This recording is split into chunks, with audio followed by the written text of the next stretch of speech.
Grabe. Grabe talagang nakakasuka ang administrasyon nito. Naalala niyo yung babaeng imbornal? Yung nag-viral? Yung binigyan ng worth 80,000 tindahan package ng DSWD. At hindi lang yun. Gusto pa ni Gatchalian na gawing ambassador. Okay? Gawing ambassador ng DSWD. Itong si Rose, ang babaeng imbornal.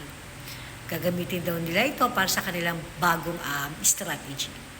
Alam niyo ba nagpunta kay Bosoyo? Nagbenta ng cutter. Ang nakakaloka dito, si Bosoyo kasi dating gumagamit. Nagbago na naman siya, no? Kaya maayos na yung buhay niya. So dahil si Bosoyo ay dating gumagamit, alam niya yung kapwa niya. Kaya tinanong niya itong si Rose. Rose ang pangalan ng babaeng imbornal kung nagbibisyo ba ito. Walang kagatul-gatul niyang sinabing, opo, paminsan-minsan. Di ba? Hindi man lang niya dininay. Hindi man lang niya sinabing, nag-stop na po ako, Bosoyo. Dati lang po. Walang kagatul-gatul niya sinabi. Tatawa-tawa pa nga sinabi niya paminsan-minsan. Minsan-minsan lang daw siya gumagamit. Siya lang nung shota niya. So yan ba? Yung gusto niyong gawing ambassador? Yan ba? Yung binigyan niyo ng 80,000 worth of tindahan package? Nakakaya naman dun sa mga nagbuwis ng buhay para lang makakuha ng akap na yan. Nakaya naman sa kanila.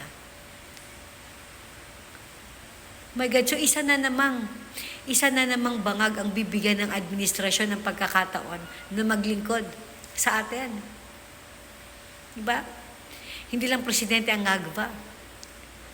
Yung gustong gawing ambassador ng DSWD, ngagba din. So ilan na kayong ngagba ang maglilingkod sa bayan? My God.